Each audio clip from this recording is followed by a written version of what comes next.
Eu sou o professor Rodrigo Belmonte, nós estamos no lacconcursos.com.br e a gente vai conversar agora sobre nacionalidade. A aula de Direito Constitucional hoje fala justamente de nacionalidade, aula número 4 do nosso novo curso de Direito Constitucional. Vamos lá, vamos trabalhar justamente o artigo 12 e o artigo 13, além de falar de nacionalidade, a gente vai falar um pouquinho sobre o idioma brasileiro. Tudo bem? Bora, meu amigão, bora, bonitona, que chegou a hora de estudar nacionalidade no Direito Constitucional aqui no LAC Concursos. Vamos lá! Conceito de nacionalidade, um tema bacana, frequente em provas, muito frequente em provas, e cai o seguinte: a decoreba do texto constitucional é o que mais se apresenta em prova de concurso e um pouquinho de teoria. A aula foi preparada para atingir esses dois objetivos, te passar o texto e te passar também a teoria. Vamos lá? Sem medo, bora! Conceito de nacionalidade é definida como um vínculo jurídico-político. Este é um ponto super importante, que você reconhece um vínculo jurídico-político. Vínculo jurídico-político. Mas é vínculo de quem com quem? A e B? Quem é A e quem é B, né? Já vem aqui no conceito. É o vínculo jurídico-político que liga o indivíduo a um determinado Estado. Então, esse é o ponto fundamental. A nacionalidade é a ligação, é o link que o indivíduo tem com o Estado do qual ele faz parte. O Brasil, quem nasce no Brasil é brasileiro. Quem nasce no Japão é japonês. Quem nasce nos Estados Unidos é norte-americano, estadunidense, né? No Canadá, canadense, por aí vai. Esse é o vínculo dessas pessoas. Cada uma tem o seu. A regra normal é que cada um tem apenas um vínculo, mas é possível que tenhamos mais e a gente vai ver isso nessa aula, né?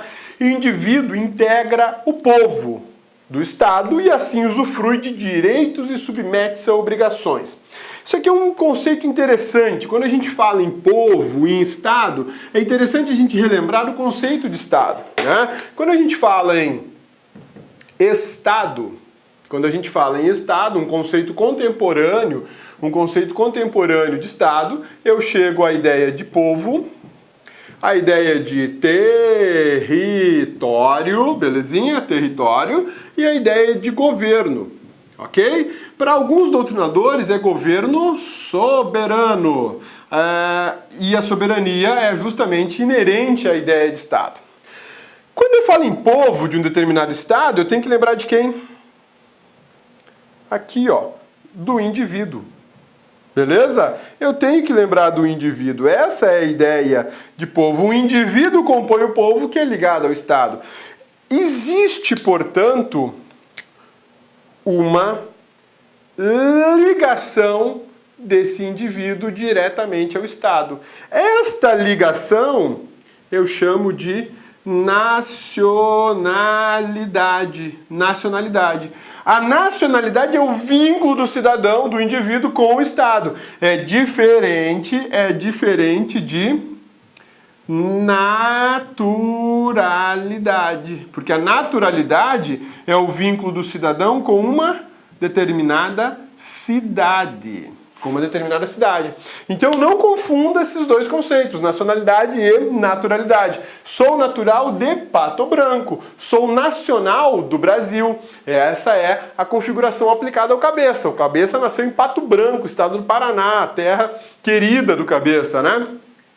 Então a minha naturalidade é Pato Branco, a minha nacionalidade, meu estado soberano é o Brasil. Beleza? Ou se a gente quiser usar o termo correto e adequado, é a República Federativa do Brasil. Belezinha? Sussa, tranquilos? Então agora você já sabe que a ideia de nacionalidade, o conceito de nacionalidade, é um vínculo político-jurídico que liga o indivíduo ao Estado. Você já pode chegar aí na sua roda de amigos e chegar falando bonito para eles. E aí, meu amigão, diz aí, qual é o seu vínculo jurídico-político? Seus amigos vão falar assim, nossa, que é isso? Qual é o seu vínculo jurídico-político? Solta uma dessa aí. Porque a gente tem que ter um vínculo jurídico político, porque senão nós seremos apátridas em maltos. Olha só, aí virou loucura, né? Que é aquele que não tem pátria, aquele que não tem Estado. E a gente vai discutir isso na aula de hoje. Nacional, segundo a Constituição da República, que é quem define a nacionalidade no Brasil, nacional, segundo a Constituição da República, é o brasileiro nato e o brasileiro naturalizado. Nós temos duas categorias de brasileiro, a de primeira classe e de segunda classe? Não, isso não existe. Brasileiro é brasileiro, não interessa se é nato ou naturalizado, não há tratamento que viole a isonomia para essas duas classes de brasileiros. Não posso dizer que eu tenho brasileiro de primeira classe porque ele é nato e de segunda classe porque ele é naturalizado. Isso é impossível juridicamente. Isso viola a garantia da igualdade. Acontece que a Constituição reserva alguns direitos apenas aos brasileiros natos, e a gente vê isso na aula de hoje. Alguns cargos públicos, por exemplo, são ocupados apenas por brasileiros natos. E essa é uma distinção, é uma discriminação tolerada pela própria Constituição da República, admissível e aceitável, ok? Por quê? Por que ela é admissível, essa discriminação? Lembra lá no artigo 5º, quando eu trabalhei o caput com vocês, que foi aquele artigo demorado, né? Mas eu trabalhei firme um ponto dizendo o seguinte: a Constituição não tolera discriminações, não é isso que está escrito no caput do artigo 5º? A Constituição não tolera discriminações, exceto aquelas discriminações que a própria Constituição prevê e admite. Esse é um exemplo. A Constituição discriminou determinados cargos, é só para brasileiro nato. Isso é discriminação, mas é uma discriminação tolerada, aceita, admitida, prevista expressamente na Constituição da República. Quando eu falo de nacional nato, eu estou falando de nacionalidade primária, nacionalidade originária, nacionalidade involuntária. E na sua prova pode aparecer quaisquer desses conceitos para tentar identificar o brasileiro nato. Se você vir numa prova dizendo assim, a nacionalidade primária de fulano de tal é a brasileira. Opa, estou falando do brasileiro nato. A nacionalidade originária do fulano de tal é brasileira. Estou falando do brasileiro nato. A nacionalidade involuntária, brasileiro nato, né? Já o naturalizado, ele pode ser classificado como nacional secundário, nacionalidade adquirida ou nacionalidade voluntária. Por que aqui involuntária? Porque quando você nasceu, você não teve, antes de nascer, ninguém chegou lá e te perguntou oficialmente se você queria nascer no Brasil ou na Jamaica, no Brasil ou na Espanha, no Brasil ou na Rússia. Você nasceu onde tinha que nascer e pronto. Não dependia da sua vontade de receber uma condição de brasileiro nato. Ou você nasceu de filhos de italianos, franceses, alemães e ninguém te questionou se você queria ter essa descendência. Você nasceu, por isso involuntária. Já a voluntária, você fala, quero ser norte-americano para votar no Trump. Ou quero votar na Hillary Clinton. Mas para isso você abre mão da sua nacionalidade primária, brasileira, e chega lá nos Estados Unidos e fala assim, ó, quero ser norte-americano. Chega na França e fala, quero ser francês. Chega no Japão e fala, quero ser nacional do Japão, quero ser japonês, né? Embora não tenha os olhinhos puxados, eu quero ser japonês. Perceba que você quer, é a tua vontade que impera. Por isso que a gente fala de nacionalidade voluntária ou adquirida. Todos esses conceitos aparecem em prova. Quando o examinador quer dificultar essa matéria, que ela é até relativamente simples dentro do direito constitucional, ele utiliza esses conceitos que mudam de doutrinador para doutrinador, de banca para banca. Então eu já te trouxe aqui os 3 mais conhecidos para ficar avisado e não correr o risco de perder uma questão simples porque não conhece conceitos, tá bom? Nacional é diferente do estrangeiro. Nacional é aquele do Brasil. Nacional é aquele que nasceu nos Estados Unidos. Nacional é o filho de italiano nascido na Itália. Esse é o nacional. O nacional é aquele que possui o vínculo jurídico-político com um determinado Estado.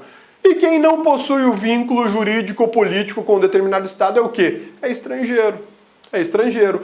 O alemão, quando chega no Brasil para passear no Brasil, ele é estrangeiro. Por quê? Porque ele não tem vínculo jurídico-político com o Brasil. A nacionalidade dele é outra, então ele é estrangeiro. Acontece que existem pessoas no mundo que são polipátridas. Como assim, cabeça? Polipátridas? Eu lembrei de Polishop, né? Até tem um negócio que eu quero comprar lá. Então pare de lembrar do Polishop, vai estudar e ganha a grana que você precisa para comprar o que tem lá, né? Polipátrida é aquele que tem mais de uma pátria.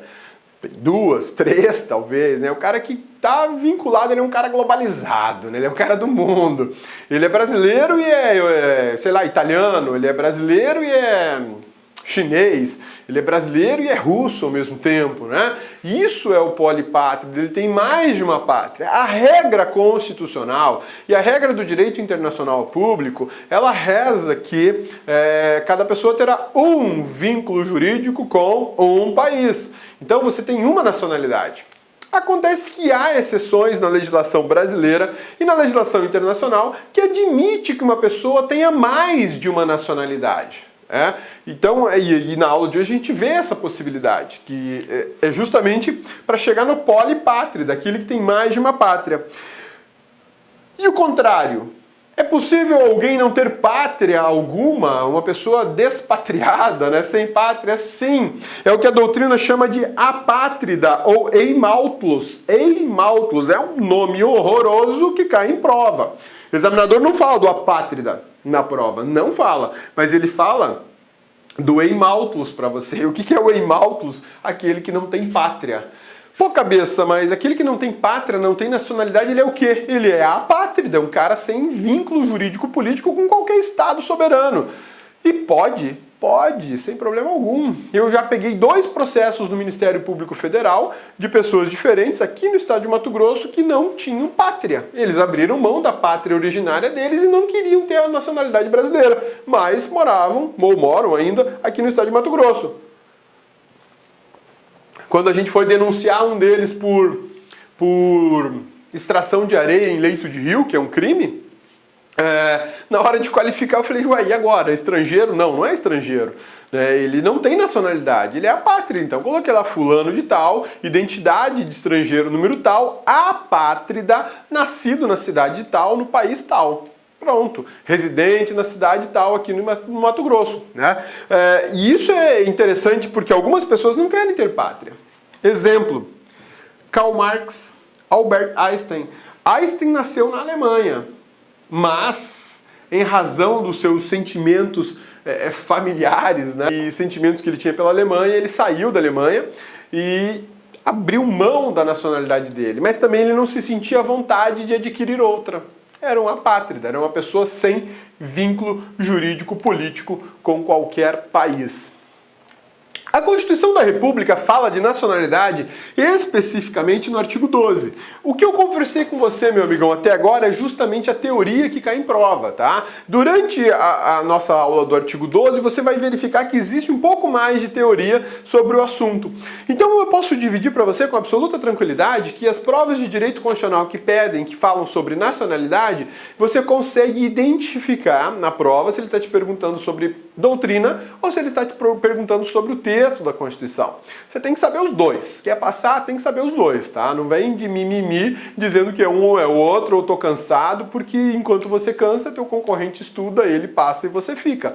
E aí você vai ficar ouvindo esse cabeção aqui falar pra você. Se não for esse cabeção, é outro que vai falar. Então, na boa, entenda a doutrina e entenda a legislação. E o artigo 12, inciso 1, vai falar justamente sobre o nacional. E aqui é um ponto bacana que eu quero destacar para você, que a Constituição fez o seguinte: no artigo 12, ela colocou o inciso 1 e o inciso 2. E o legislador foi muito gente fina. No inciso 1, ele colocou todas as hipóteses de reconhecimento de brasileiro nato. E no inciso 2, colocou todas as hipóteses de reconhecimento do naturalizado, brasileiro naturalizado. No inciso 1, nós temos a letra A, a letra B e as letras C. No inciso 2... Olá, meus amigos, minhas amigas, sou o professor Luiz Antônio Carvalho e com muito prazer, muita satisfação, peço licença para vocês para explicar um pouquinho sobre o nosso grande curso do INSS 2018. Nós aqui da Lá Concursos, nós elaboramos um curso pré-edital do INSS com base no concurso anterior de 2016, onde nós aqui da Lá Concursos nós tivemos a oportunidade de aprovar dentro do número de vagas 204 alunos aqui da Lá Concurso. É isso mesmo, 204 alunos foram alunos aqui da Lá Concurso, um concurso esse que foi muito concorrido e nós conseguimos provar para a galera que é possível aprovar, desde que você siga as nossas orientações pedagógicas. Vocês viram aí a qualidade das nossas aulas, a qualidade do nosso professor. Então, eu quero fazer um convite para vocês. Nós aqui da Lá Concurso, nós temos aí turmas pré-edital do INSS, super atualizado, você tem direito aí a todas as atualizações do período, né? Nós temos aqui um prazo de acesso 180 dias, investimento melhor custo-benefício do mercado, 10 parcelas de R$ 35,00. Se o edital for publicado durante o prazo de acesso, você terá direito a todas as atualizações a custo zero. Isso é para você estudar o quê? Com planejamento, com antecedência e com foco. Somente quem estuda com antecedência, planejamento e foco são aqueles alunos que conseguem ter um resultado positivo, né? Além disso, nós temos um outro diferencial aqui na Lá Concurso, que é o projeto pedagógico.